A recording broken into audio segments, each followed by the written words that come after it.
Saudara Menteri Dalam Negeri, Saudara Saifuddin Nasution, Saudara Amir Hamzah, Menteri Kewangan kedua, Timbalan Menteri, KSN, KPPA, dan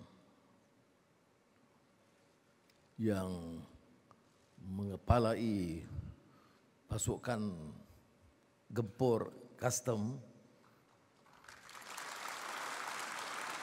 Tuan Ani Srizana dan seluruh keluarga custom. Saya mulakan dengan menyatakan penghargaan dan mengucapkan kesyukuran kepada Allah Taala atas sesi ini, bukan saja acara Hari Custom Sedunia ke-42, tetapi dapat bersama menyaksikan dan mendengar laporan yang membanggakan bukan saja custom tapi negara.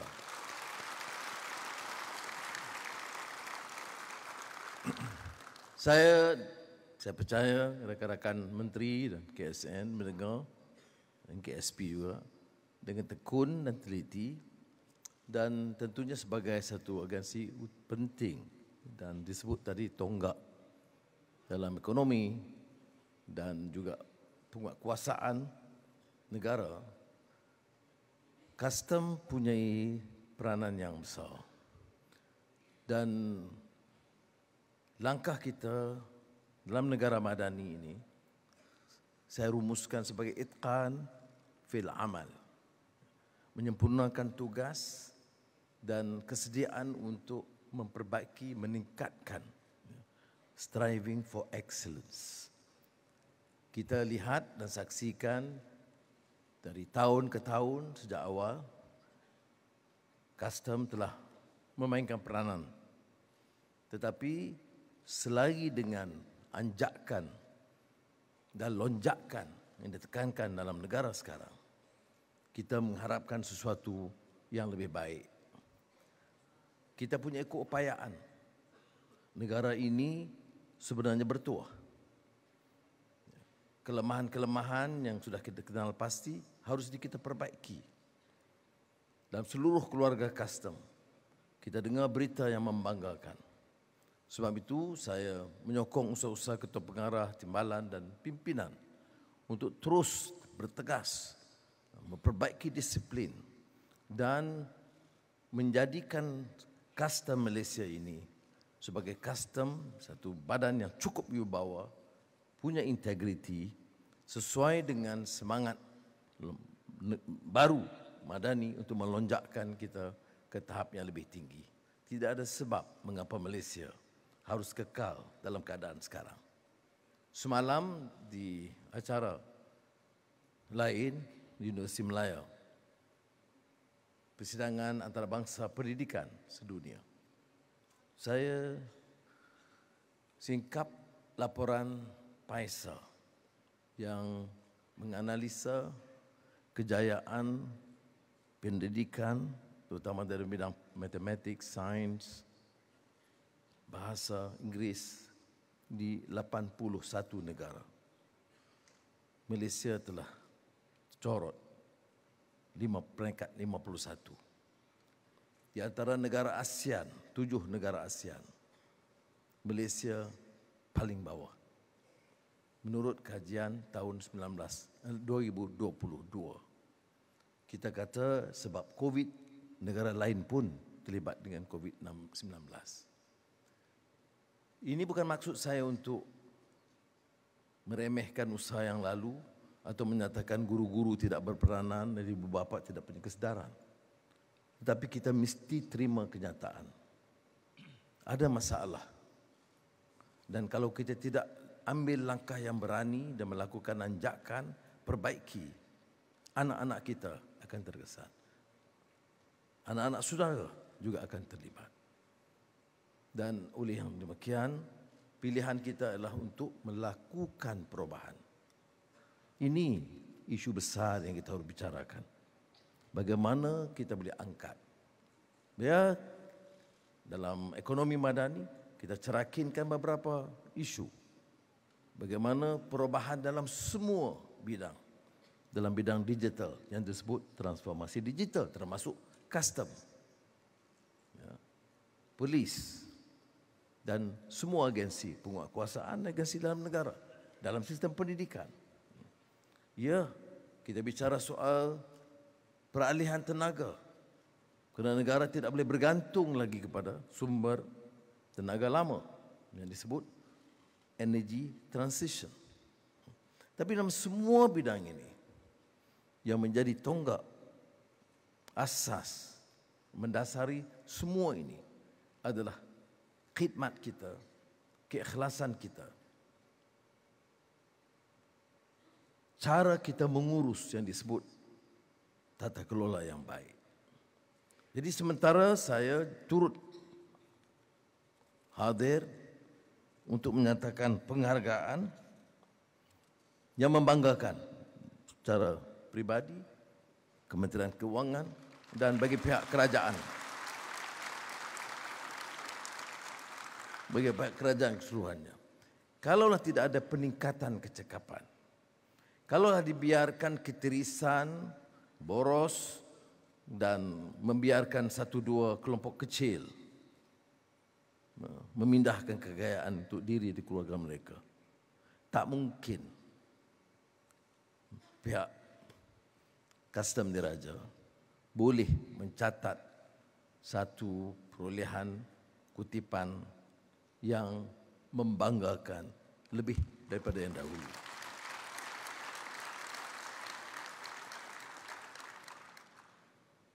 Ini mencatat rekod bagi negara. Dan ini apa maknanya? Bila sudah pilih dan dapat mengumpulkan 55.1 bilion ringgit. Maknanya hasil negara bertambah. Dan kalau negara itu punya pimpinan yang tegas, elak daripada ketirisan, wang yang sudah kutip itu akan kembali kepada anak-anak kita di sekolah, ibu bapa kita yang dirawat di hospital, prasarana lebih baik. Jadi tanggungjawab saudara mengumpul dana. Tanggungjawab semua jabatan lain memastikan dana itu diurus dengan baik. Jadi saya akan tentunya sampaikan juga kepada rakan-rakan yang lain bahawa kejayaan saudara adalah sumbangan besar kepada keluarga kita di seluruh negara.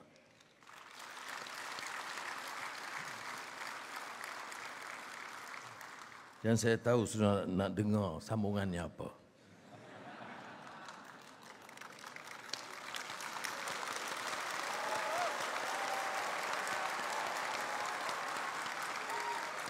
Sebelum itu, kita kena dengar kuliah saya dulu.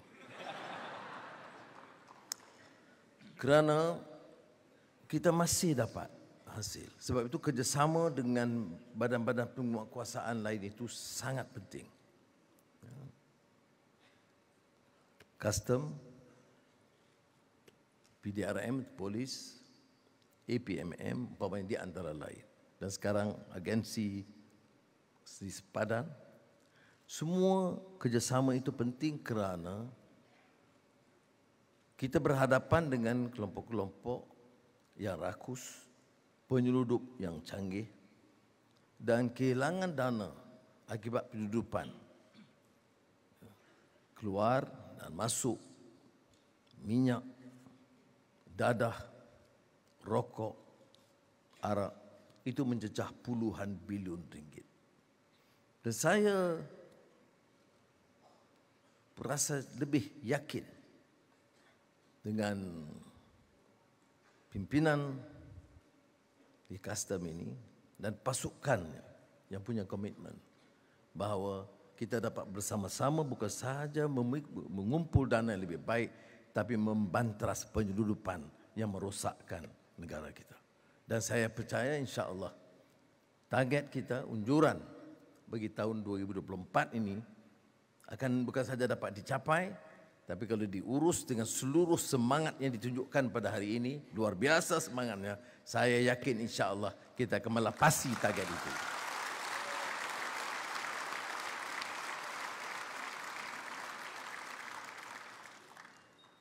Dan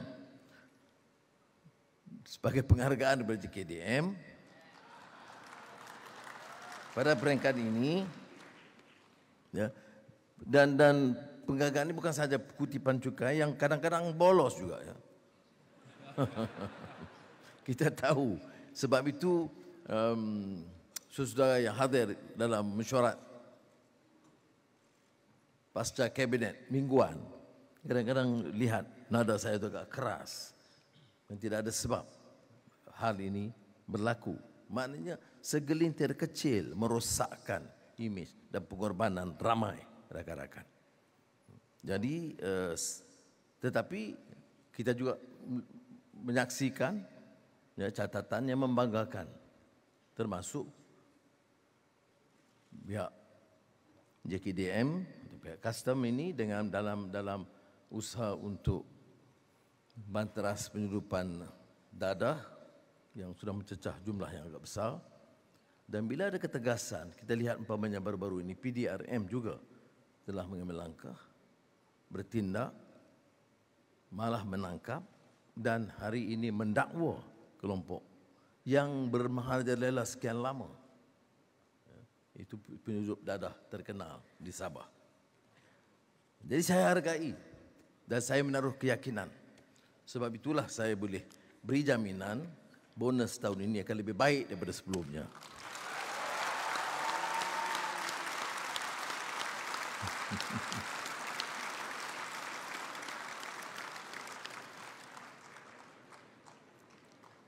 Ini diumum oleh Perdana Menteri yang tak ambil gaji.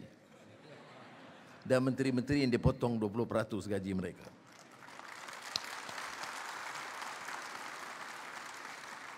Tapi ada beberapa masalah. Dan saya akan percaya Datuk Anis Rizana akan berbincang dengan Kementerian Keuangan. Kerana ada isu lain yang harus ditangani untuk memberikan keselesaan dan keadilan kepada pegawai di semua peringkat. Perumahan satu masalah besar. Dan tahun lalu seperti sudah tahu, saya arahkan supaya semua tandas sekolah di negara diperbaiki. Belanja hampir 1 bilion ringgit untuk perbaiki tandas sekolah anak-anak dan cucu saya. 8,600 lebih tandas yang terbiar sekian lama. Tahun ini kita sediakan 2 bilion ringgit untuk perbaiki perumahan penyewahan awam termasuk perumahan custom.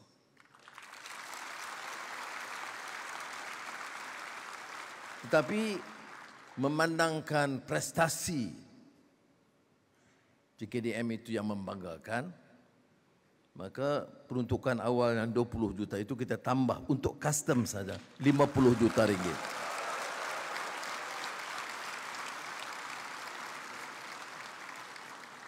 Ini selain daripada yang kita umumkan, supaya perumahan kita itu diperbaiki dan tidak sangat uzur dan taif. Selain daripada usaha untuk membina projek-projek perumahan baru. Perumahan dalam keadaan yang taif. Tentera. Kita tengok keluarga kita yang dalam pasukan tentera bekerja bertukus lumus, berkhidmat kepada saudara, kobra, pagi, malam, dan menjabung nyawa, menerima ugutan pelbagai. Tetapi layanan dari segi perumahan itu sangat daif. Sebab itu bagi PDRM,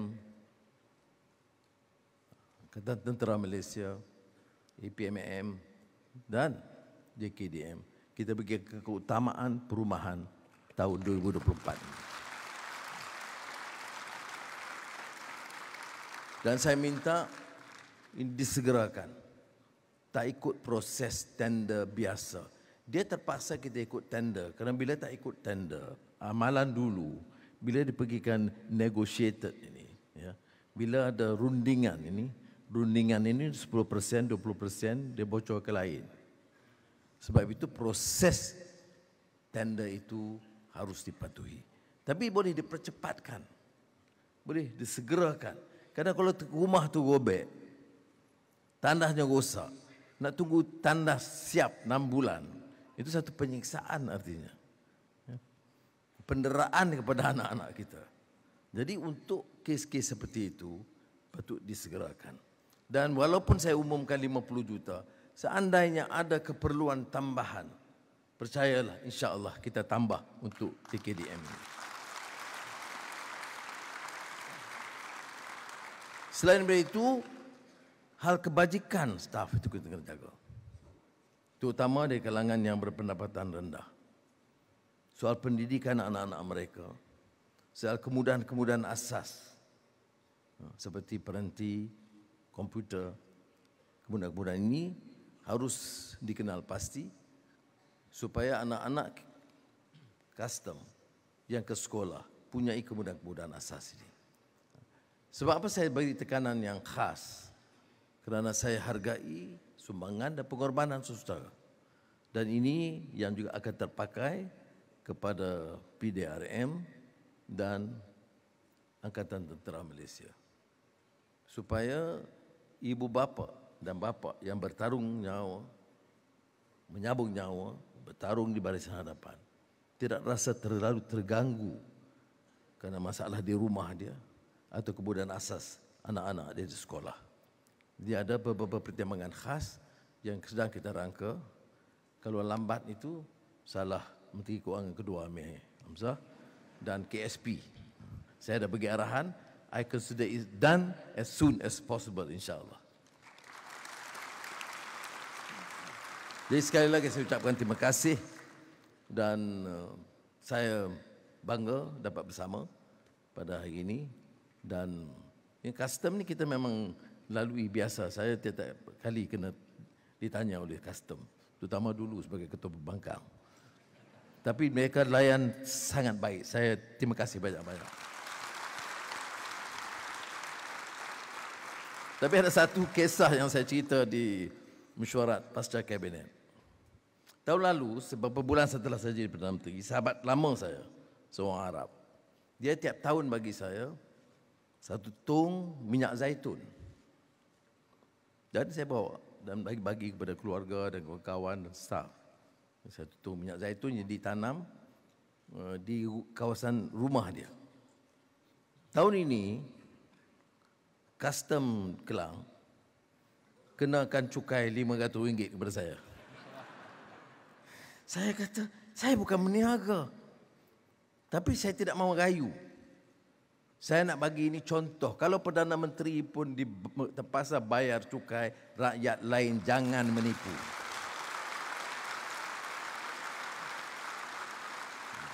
Nanti Datuk Anis cari pegawai mana yang cukai saya RM500 itu. Itu beda. Kalau orang lain, oh dia Perdana Menteri, dia rasa dia hebat, beli barang-barang ratus-ratus juta, tak mau bayar cukai. Saya minyak zaitun untuk makan sendiri dan keluarga dikenakan cukai dan saya bayar kerana saya ingin contoh baik supaya rakyat boleh belajar. Tapi saya nak minta Datuk Anis cari siapa dia cukai dia. Jadi sekali lagi terima kasih saudara. You have done a great service to this nation. I salute you.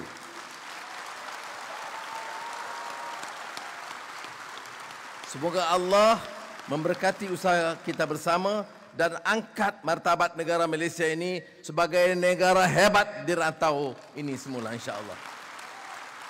Assalamualaikum warahmatullahi wabarakatuh.